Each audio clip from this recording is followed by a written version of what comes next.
کریما دستگیرا اشرفا سرورا. یہ بات ہے پیارے کتنی راتیں کٹ گئی کتنے دن کٹ گئے پڑھنے والے بہت نبی کے دامن میں چھپیں گے کتنے چھپیں گے کتنے کہو گے کہ کرتا ہی کا تو دامن ہوگا بڑا لمبا چوڑا کہ 1 میٹر کا چھپیں گے کتنے چھپیں گے کتنے.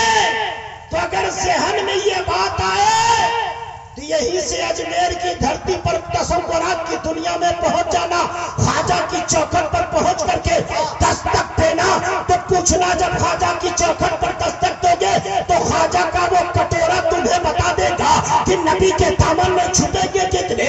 جب خواجہ نے اپنا کٹورا انا ساگر کے سامنے بھیجا تھا تو ایک چھوٹے سے کٹورے میں جب پورے انا ساگر کا پانی اکٹھا ہو گیا تھا تو جب غلام کے طاقت کا یہ عالم ہے کہ ایک کٹورے میں پورے انا ساگر کا پانی آ جائے تو آقاؤں کے آقا محمد رسول اللہ کے دامن کا عالم.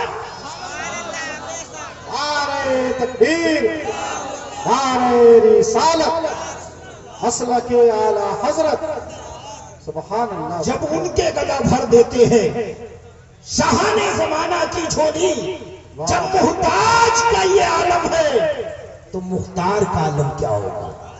جب محتاج کا یہ عالم ہے تو مختار کا عالم کیا ہوگا.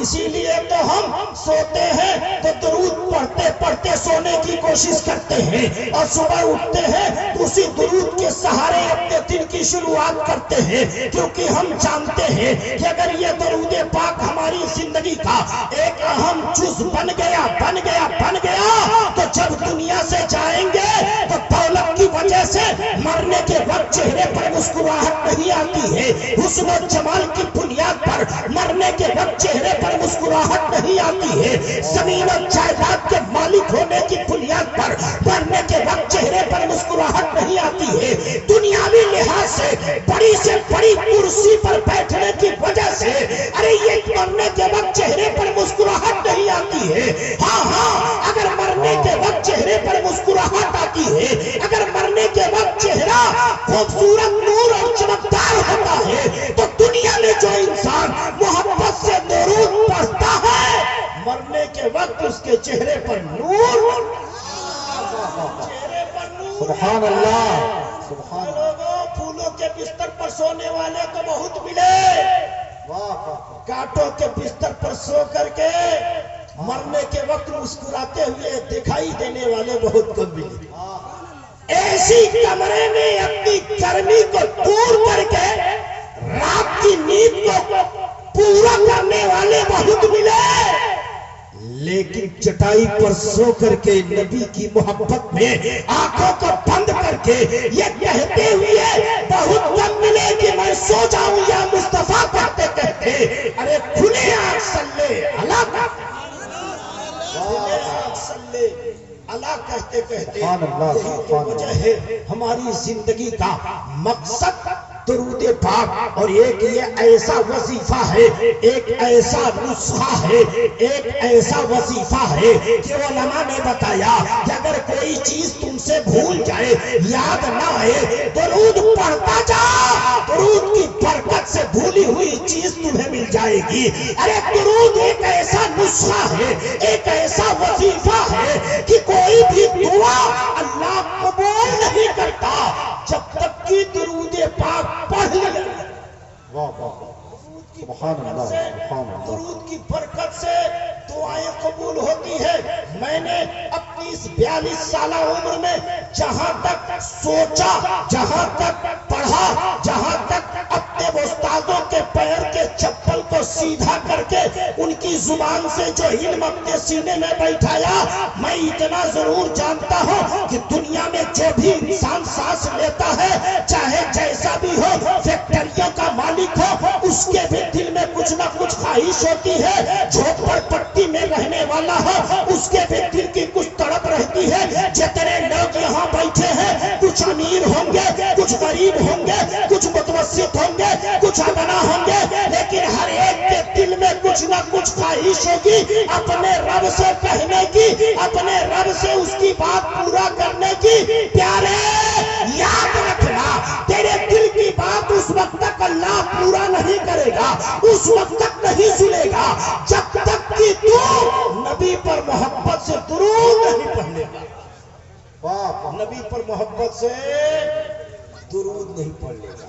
یہ تو قاری صاحب نے درود تاج پڑھ کر کے ہم لوگوں کے دل کو ایسا روشن کیا کہ دل ہی نہیں کہتا کہ دوسرے موضوع کی طرف بھاگا جائے، دل ہی نہیں کہتا، کیونکہ جو کام نبی پر درود پڑھنے سے شروع ہو وہ کام نہیں کامیاب ہوگا تو ہوگا کون کام؟ آؤ دکھاتا ہوں بس آخری بات۔ آقا کائنات مسجد نبوی شریف میں تشریف فرمائے۔ مسجد نبوی شریف جانتے ہیں کون سی مسجد ہے؟ پنکی کھال کی مسجد کو پنکی کھال کے غیور مسلمانوں نے اپنے پسینے کی کمائی سے، اپنے زبان سے، اپنے ہاتھ کو استعمال کر کے ایک ایک اینٹ کو رکھ کر کے بنایا۔ بڑھریا کی مسجد جس کو بڑھریا کے مسلمانوں نے بنایا۔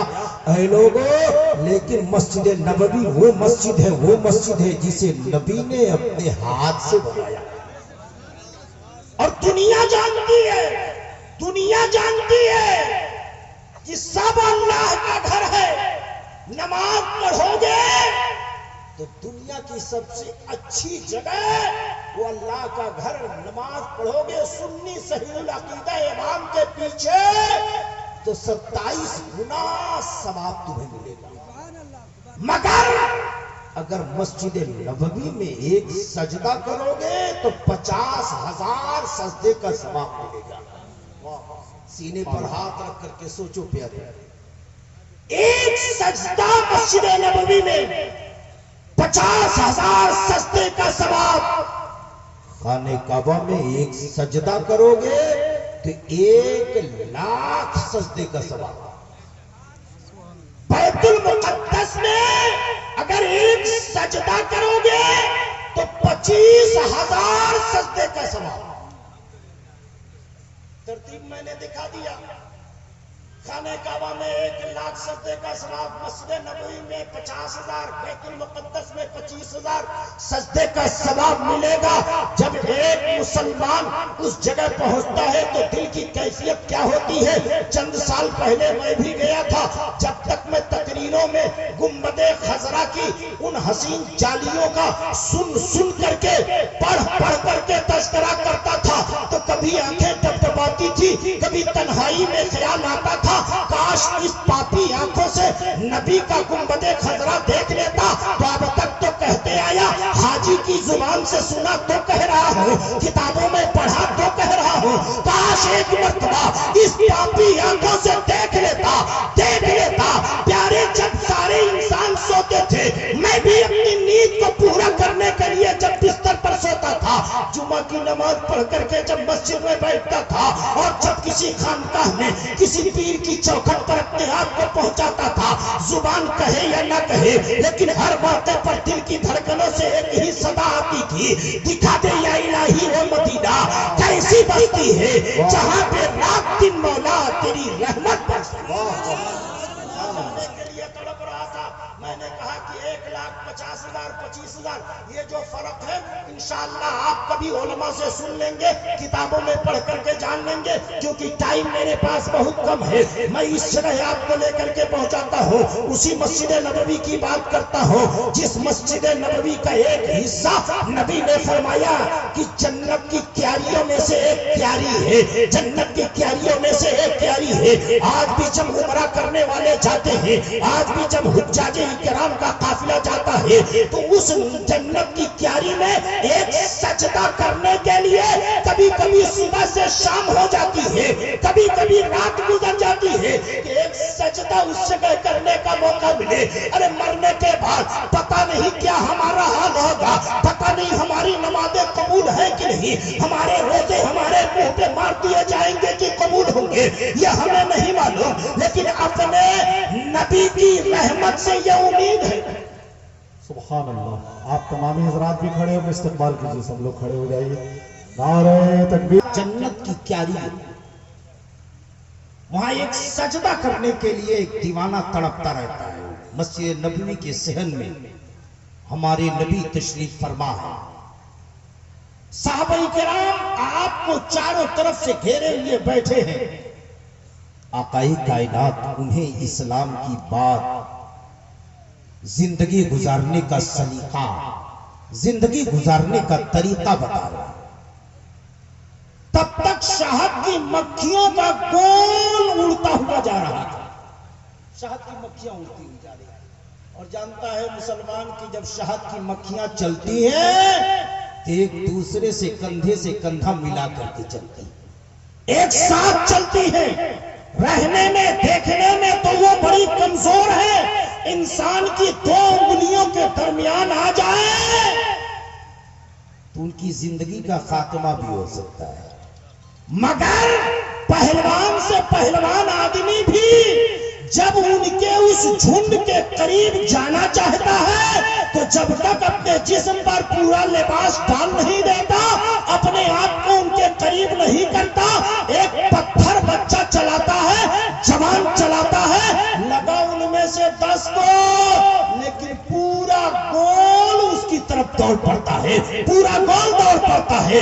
درد ہوا 10 کو، لیکن تکلیف ہوئی سب کو. پیادا چلا پیارے، دیکھنے میں وہ کمزور ہے لیکن ان کا آپس میں ایسا اتحاد ہے، ایسی محبت ہے، ایسا آپس میں پیار ہے کہ طاقتور انسان بھی ان سے مقابلہ کرنے کے لیے تیار نہیں ہوتا.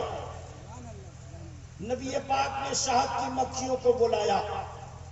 شہد کی مکھیاں جا رہی تھی، نبی بلائے تو واپس آ گئے، واپس آ گئے. آج میرا نوجوان یہ نہیں سوچے گا جب کولی بول رہا ہے شہد کی مکھیاں بلانے پر آ جائیں، اس بات کہاں سے. لیکن ایک نبی کا دیوانہ کبھی بھی اس پر تعجب نہیں کرے گا، کیونکہ شہد کی مکھیاں تو اڑ رہی ہیں، جان ہے ان کے اندر. میرے نبی تو اگر بلا دے تو ڈوبا ہوا سورج آسمان پہ آ کے چمکنے لگے. میرے نبی اگر بلا دے تو چاند اپنا سینہ چاک کر کے نبی کے قدموں پر جھکتا ہوا نظر آئے. نبی اگر بلا دے تو زمین کی چھاتی میں کھڑا ہوا درخت زمین کے سینے کو چیرتا ہوا نبی کے قدموں پر جھک کر کے رسول کی رسالت کا اور اللہ کی الوہیت کا اعلان کرتا ہوا. نبی بلا دے تو وہ آ جائے. شہد کی مکھیاں آئی تو کیا تعجب. آقا نے پوچھا ہے شہد کی مکھیوں یہ بتاؤ کہ تم اپنے گھروں سے نکلتی ہو، خالی پیٹ نکلتی ہو، پھولوں کے رس کو چوستی ہو، اپنے چھتے میں آ کر کے اڈیل دیتی ہو. انسان جب تیرے چھتے سے کاٹتا ہے تو شہد نکلتی ہے اور شہد سب کی سب میٹھی ہوتی ہے. لیکن جب تم پھولوں کے رس کو چوستی ہو تو سب پھول کا رس میٹھا نہیں ہوتا. کسی کا میٹھا ہوتا ہے، کسی کا نمکین ہوتا ہے، کسی کا کھرا ہوتا ہے، کسی کا کھٹا ہوتا ہے، کسی کا تیکھا ہوتا ہے. رس سب کا الگ الگ ہوتا ہے. لیکن جب تیرے گھر سے تیرے چھتے سے نکلتا ہے تو نمکین پن اس کے اندر نہیں رہتا، کھٹا پن اس کے اندر نہیں رہتا، تیکھا پن اس کے اندر نہیں رہتا. یہ مٹھاس آئی کہاں سے، یہ مٹھاس پیدا کہاں سے ہوئی، یہ مت سوچنا. نبی کو معلوم نہیں تھا تب یہ نہ پوچھ رہے تھے. اگر نبی کو معلوم ہوتا تو پوچھتے کیسے.